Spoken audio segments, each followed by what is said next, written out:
with me. It's Christine Farag, who is my cousin, but also a psychiatry resident. Welcome to my first episode of my podcast. And guess what? I decided to just put it on Facebook. And I also decided to make it video because who doesn't love a good video, right? Yeah, thanks for joining us. And I know it's Saturday afternoon, so I don't know who's watching, but if you are watching, feel free to say hello. Hopefully we'll see some comments. I would love to say hi to anybody who's watching live. I will have this posted, so you can also watch this later or listen to it later as well. This is the first episode, so I do want to mention that we are being sponsored by my psych board. My psych board questions are top quality and created by experts in the field, and they're now featuring video vignettes. Their video vignettes introduce dynamic characters with real life issues. With high quality scripting, these scenarios will draw you in and feel like you're meeting with an actual client discussing their case. Their videos involve complex diagnoses with thought-provoking questions to lead you through developing over 20 individuals. No cheesy lines or stereotypical characters. These videos are made by experts to help you. With their Q-banks, gain knowledge straight from professionals that have first-hand experience. They provide in-depth explanations for every single question. Make sure you're receiving the best product for your education by trying their high-yield and challenging question banks. So, now that we have that out of the way, I wanted to talk to you guys. So the title of our first episode is Let's Talk Needles. So this is the funny thing. So Christine is actually, she's in residency right now. You're in your third year? I'm in my third year. Yeah, which is super exciting. And I, for those of you that don't know me, I am a psychiatrist in my 13th year of practice. And yeah, so it's been a while. And I work, I have a job, I have a daytime job, full-time job, but I just got trained in something called battlefield acupuncture, which, I was like, oh, I did not know psychiatrists could get trained in I honestly had no, until maybe the last couple of years, I didn't know psychiatrists were doing acupuncture. Yeah. So I got trained in this, and I put needles in Christine's ear, and also I did it in my own ear because I needed to practice in more ears. So I don't know if you guys can see these needles, in my ear, and then I don't know if you want to get a little closer and show them my ear. But and we'll talk about it a little bit more. Yeah, I'm a huge fan of acupuncture, acupressure. I was trained in acupressure over in Tibet, China area, and I'd actually heard about this from some professors in med school who did this in family medicine, but I didn't realize that psychiatrists were doing it.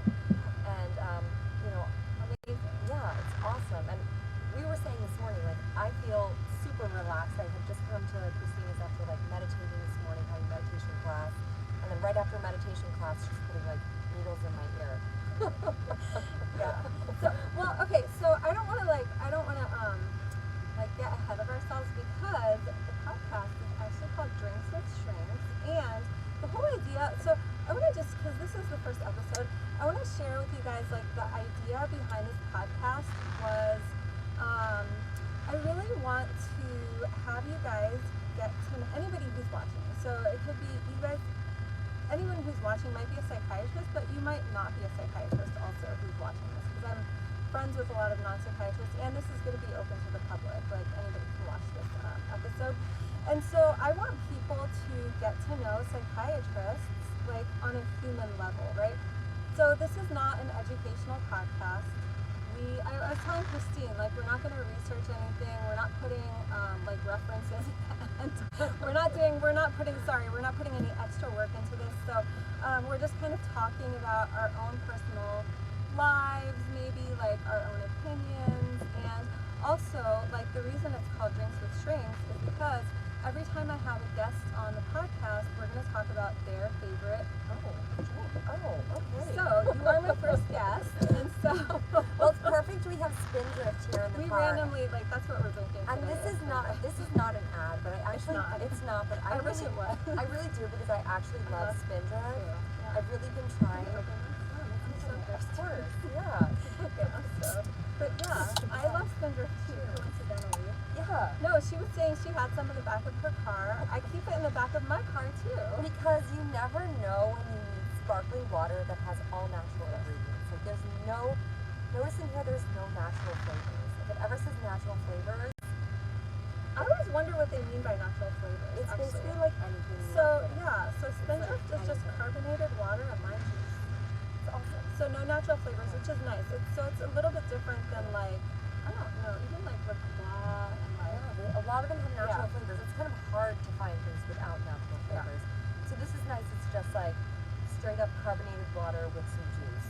Yeah. And like there's not added sugar, which is nice. And I have to tell you, I do have one of those machines, what's it called?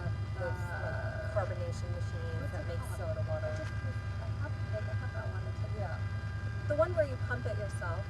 So I make my own carbonated water like almost every day myself, and sometimes I'll add lemon or some whatever myself. But I can never get the right ratio.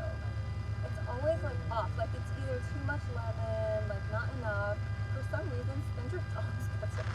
Yeah, I mean, I think it's perfect. I think also because it's like the natural stuff. We're moving it. Oh, hi. Hi. Hey guys. So my phone like overheated for a few minutes, or a minute. Maybe 2 minutes. Sorry about that. Yeah. So I just air conditioned it. We're in the car. We're not sure how much of that you all saw. So yeah, and also I don't know what you heard and what happened. Just if you are watching this later, of course you can just hopefully just fast forward over that last minute. I think only like 4 people are watching, it says. Okay, so all right, for those 3-4 people watching, what were we talking about? We were talking about our favorite drinks. Our favorite drinks, and we were talking about Spindrift. But in addition to Spindrift, I was about to say I love hot water and lemon. Oh yeah, that's your favorite. That's like Is my that one of favorite. your favorites? I mean, that sounds so lame, but honestly, like when you wake up in the morning, and this I learned from living abroad, like living in Asia. You know, if you're having water, I now find like cold water to be so shocking to my digestive system and my body, unless I'm like super hot, then I'm like fine. You mentioned that to me before. Yeah, for digestion, just warm. Oh, but you just. I know. You can like kind of change. Like I've gotten my mom hooked. I've gotten Brian hooked. I get like, if you have enough warm water, your body's like, wait, I like this. Like this just feels natural. And then with the lemon, I actually recently heard that lemon is good for like, not only obviously like detox, but like some women use it for even like bloating. Like lemon is generally just like a very good, ingredient to put into your water, especially in the morning. So that's one of my favorite drinks. Yeah. We also had another drink today. What other drink did we have today? Watered down Bloody Marys at brunch. And we told the waitress that they were watered down, and she just brought us more Bloody Mary mix, which then we just ended up drinking like a lot of tomato juice, which I think is... Which actually it's not bad. Like vegetable juice, tomato juice, it's not like a bad I option. feel like it was good at brunch, right? Yeah. So So brunch far, is always nice. so far we've had a good array of drinks. And vegetables. And vegetables. We had vegetables. We're having a bit of fruit in this. And so it's been a good day. And usually, of course, coffee. Like I coffee. had an espresso. Yeah, I before I drove, I had like 2 shots of espresso with some oat milk. Yeah, and that's even just the morning.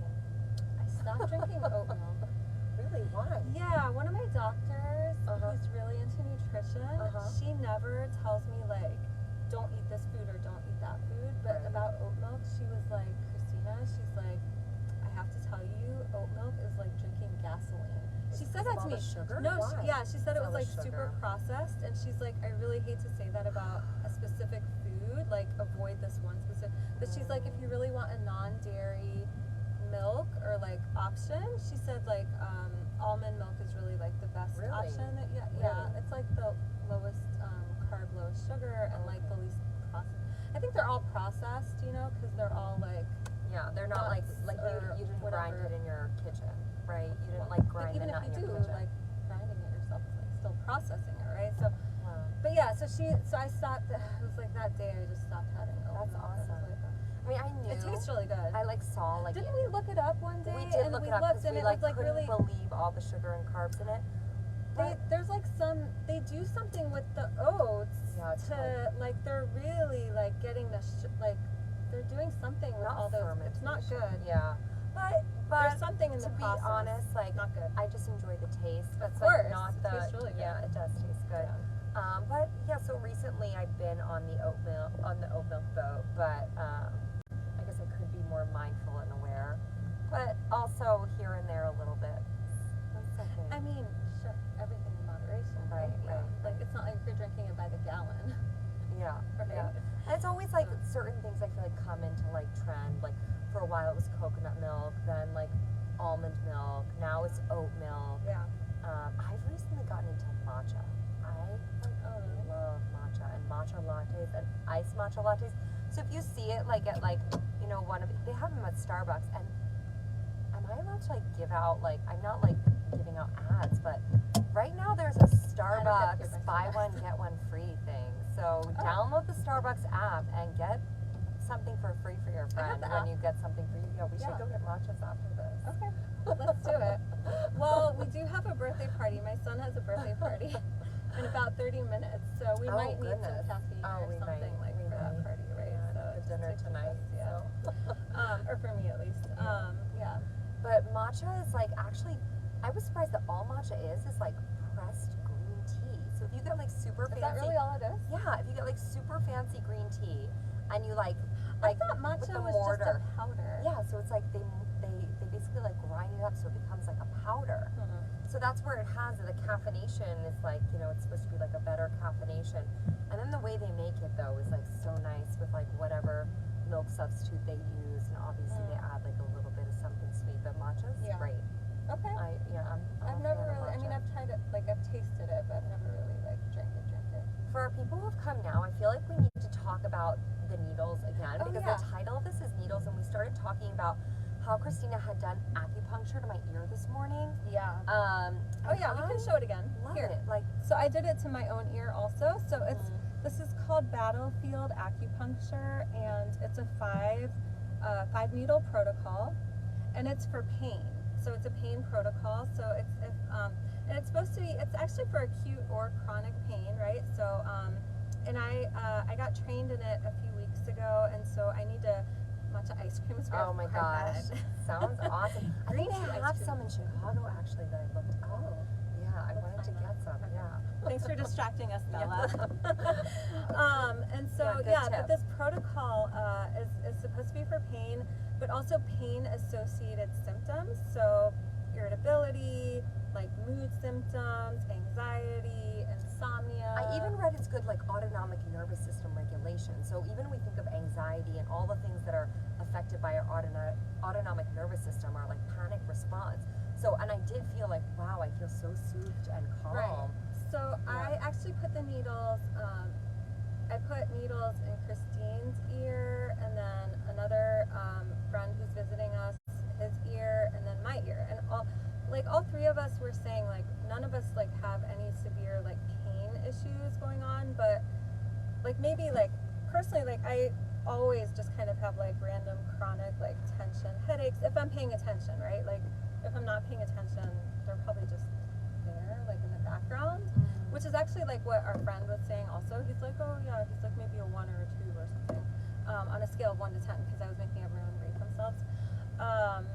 And so, but yeah, I put the needles in everyone's ears, and everyone, I think, felt like pretty relaxed within about a half hour or so, which was pretty cool. I still feel pretty relaxed, like to the point where I'll say like my son or my husband can say something to annoy me, and I'm like, like whatever. I'm like, I don't really care. Like you can say whatever you want right now. It doesn't matter. And you can leave the needles in for up to 72 hours. Thanks, Bella. We love acupuncture also. Yeah. Actually, this is not my first like rodeo with acupuncture. I've gotten acupuncture like because my mom actually did it for pain that like wouldn't go away, and acupuncture helped her for a bit. Oh. Yeah. So acupuncture. I've never done it for pain. It can be a good option. Yeah. Like, I mean, obviously spending time in Asia, like, you know, lots of people are trained in acupuncture, and then training in acupressure was kind of like a. Acupressure is nice because you don't need needles, obviously, and it's just kind of like you just have to know the pressure points. Yes. I learned about it a little bit at Ohio State in a class like I took in college, and aesthetic acupuncture. That sounds interesting. That does, and actually I was saying that. I was saying when Christina does this, I was like, is this good for my, like, it seems like this would be good for complexion as well. Yeah.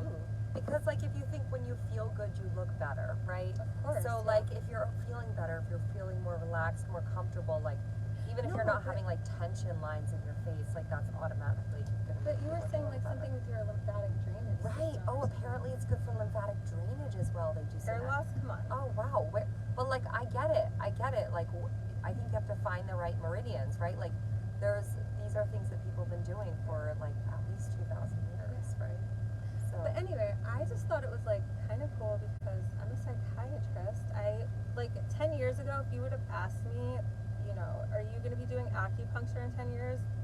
I would have definitely said no. Like, that's not something that, like, one, I didn't think psychiatrists really could do, and two, that I personally thought I would be interested in, but, yeah, here I am, and now I want to get trained. Now I'm like, okay, like, I want to get trained in that. Yeah, I mean, anybody, I don't know, there's probably not that many residents listening to this, but if you're a resident, like you have an opportunity to get trained in anything kind of like alternative, you know, I don't know if this is alternative. It is.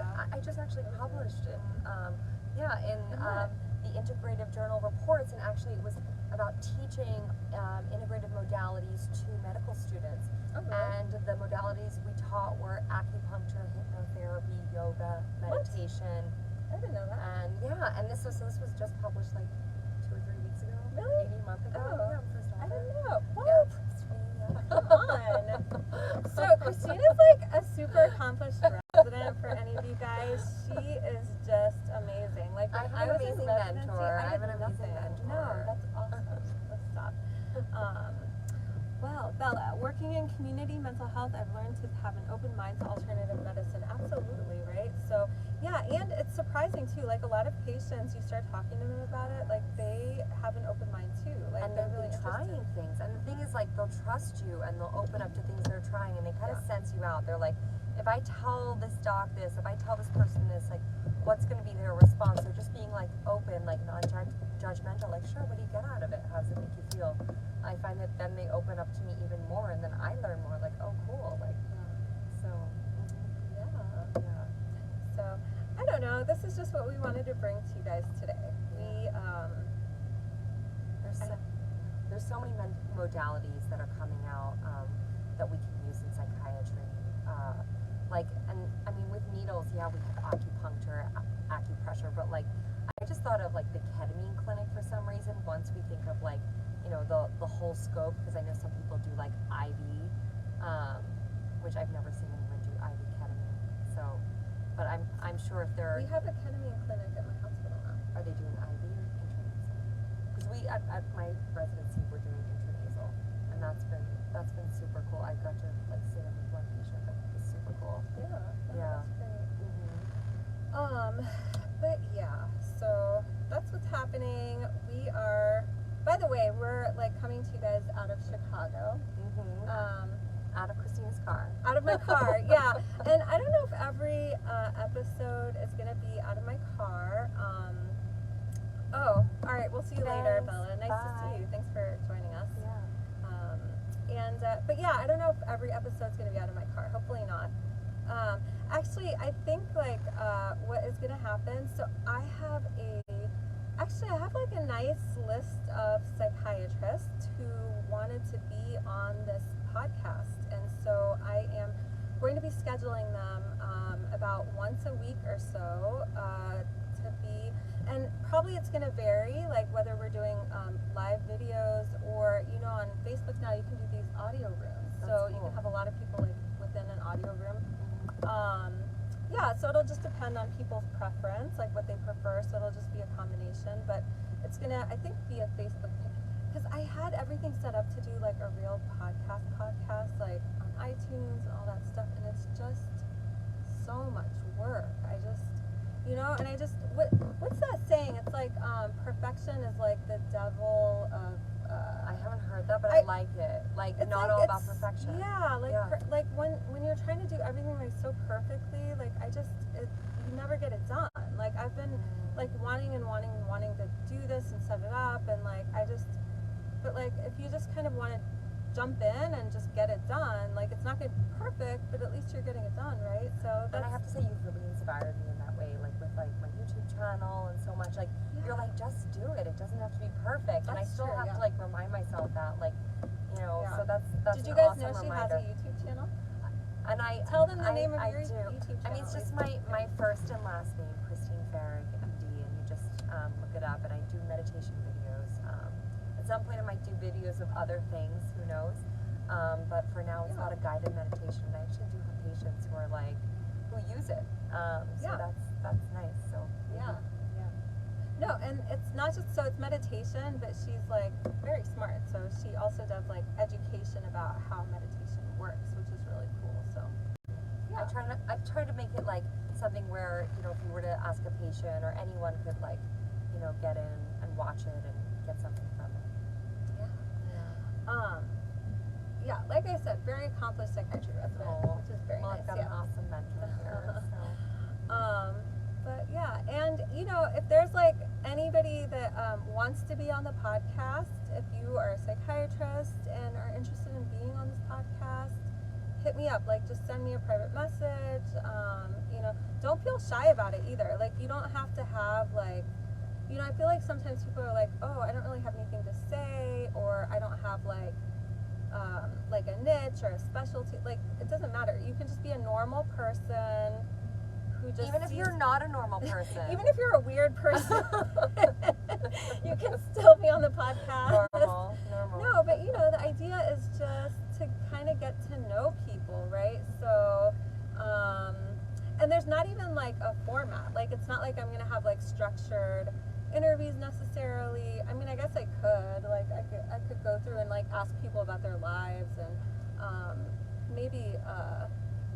It'll depend. It'll depend on the person. It'll depend on the setting and all of that. But I like the dialogue. I think dialogue's great. I think if there's stuff to talk about, sometimes there's always like, I just feel like there's stuff that's always going on around us that I love talking to other psychiatrists about, and to me that seems to be the most like kind of the best way to do things. I don't know. And learn about new things. Like, now I know, okay, psychiatrists are doing, acupuncture for pain. And then it's interesting, how does pain affect one's mental health? I mean, I think we can all agree. Oh, yeah. It can, if you're in a lot of pain, it's going to be detrimental, right? So that could be part of, a treatment option. Yeah.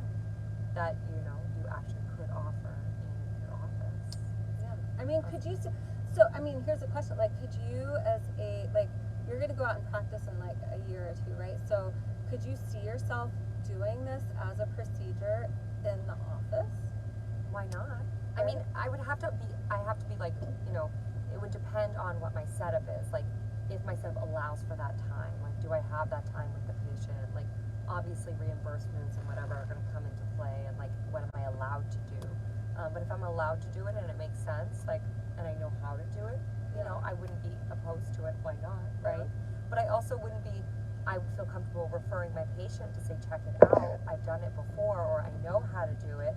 I might not necessarily provide it with the patient, but I could definitely, have an informed say about it. What's nice about it Right. is that you don't really have to touch the patient anywhere that's where they have to get undressed. Oh yeah. Well, this particular protocol, it's in the ear, right? Yeah. So one thing about psychiatrists, is we don't like to touch patients. It's like at all, right? Like oh my God, like anywhere. But this, like, you're really just touching their ear, and also they don't have to get undressed, right? Like some acupuncture, like if it's like on the chest or on the back or whatever, they'd have to get undressed for that, and that could be like potentially awkward or sensitive. especially depending on the patient, but also just your relationship with the patient, like that could get awkward. Right. This is just the ear, right? So they're just sitting there in the chair. They don't even need to lay down or anything. They're just sitting there. So hey guys. The phone overheated again. Obviously learning lessons for the podcast episode. It's also summertime here in Chicago, right? So, but yeah, also I think I do need to run for my son's birthday party in 15 minutes. So it was awesome joining you. Yeah, this was super fun. This was really great. And by the way, remember to check out mypsychboard.com. It's their information is in the notes of this post, and they're great. But yeah, this is like, stay tuned for further episodes. I'm gonna try to post once a week a live video, like generally on the weekends, like either Friday or Saturday. So with different psychiatrists. If you want to be on that podcast, seriously, like just hit me up. I would love to have you, and we can just chat about your favorite drink and life. And if you don't want to be on it, at least listen and stay tuned. All right, nice to see you guys. Take care. Have a great rest of the day, everyone. If you're rewatching this, have a great evening, day, morning, whatever it is. Yeah, and feel free to say hi in the comments if you liked it. Any feedback, anything you guys want to hear about in future episodes, suggestions, dialogue that you want to listen to or talk about. All right, bye guys. Bye. See you.